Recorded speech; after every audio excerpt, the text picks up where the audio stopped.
We all know about how terrible the police brutality situation has become in the United States over the last couple of decades, with mandates handed down from federal and state levels to local police communities, giving extremely overpowered weapons like literally tanks to police departments, and treating citizens in the most horrific ways, as if they're all terrorists to begin with, when in many cases, in most of the cases, it is completely uncalled for. So to bring back the control of police to the local level, I thought of this idea of having C-COPs, community,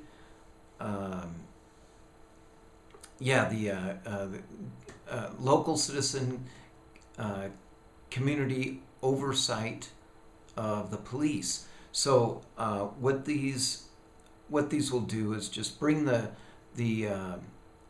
oversight of the entire police department, including the hiring of police, new police officers, and their training, and as well as patrolling and investigations. So in large police departments, the hiring is done by weeding out high IQ, believe it or not. There was some lawsuits about police officers having too high of an IQ to get into the police department. And then there was screening in of psychopathic tendencies. So, which is really good for brutal police behavior, is to have the police officer with some psychopathic tendencies and not have empathy towards others as much. So the hiring in of quality police officers, the training, instead of brutal, Israel training. There were some police departments sending their new police hires to get trained by the Israel police that were just so brutal to the Palestinians, and this training is just totally unacceptable. We don't need that in our cities. And then as well as the patrolling, the community needs to tell the police department what they should be patrolling for. Do they want to just arrest a lot of minor marijuana offenses, or do they want lots of parking violations? Do they want to collect fines for speeding tickets and minor traffic problems? Or do they want to make sure the community is safe and protect individual citizens and help them in their times of need from maybe other citizens that are doing violent behavior? And the guidelines need to be clearly laid out, and including what are the major problems that particular community faces. For example, in Olympia, Washington, there's a lot of homeless people that have come to the city, and the population of the homeless is really dramatically increased, so that there's going to be a lot of homeless encounters with other citizens who aren't homeless, as well as the police. So what should the police do?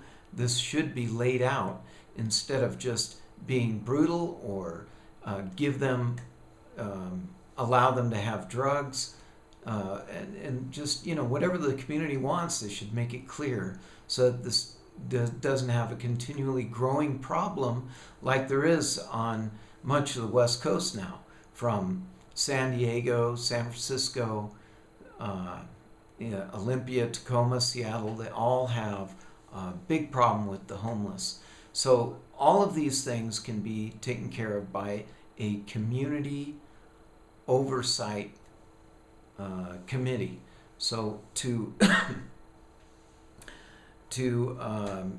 get this implemented, I wanted to create a sort of a template, and it would give the citizens a way to start out on having this kind of thing in their community, to take control back from state and federal guidelines to local community guidelines. Of course, there's going to be plenty the same kind of professional defensive training, but the police themselves will be trained in natural law, and they will be required to teach natural law at schools, libraries, and within the community as part of their weekly activities, so that everybody is understanding what the Constitution is, what constitutional rights are, and there will be a discussion about Second Amendment rights within the community so that everybody is clear. In the end, the community will really want the police, and instead of this current situation of an extreme fear in many cases of police. So that's my idea for the CCOPS, the community for the oversight of police.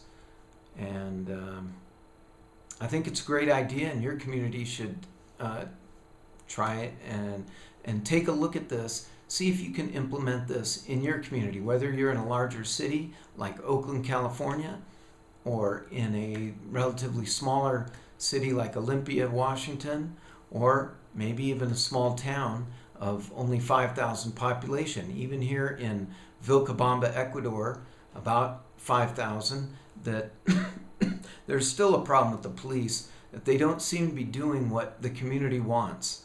So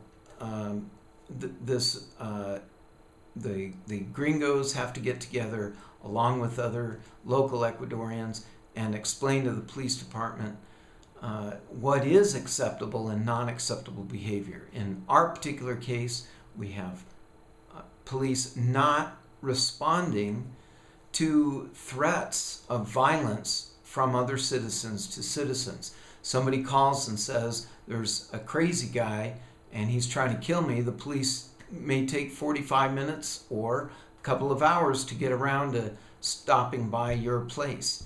It's a big problem here. So there's a lot of other issues, but that's the main one.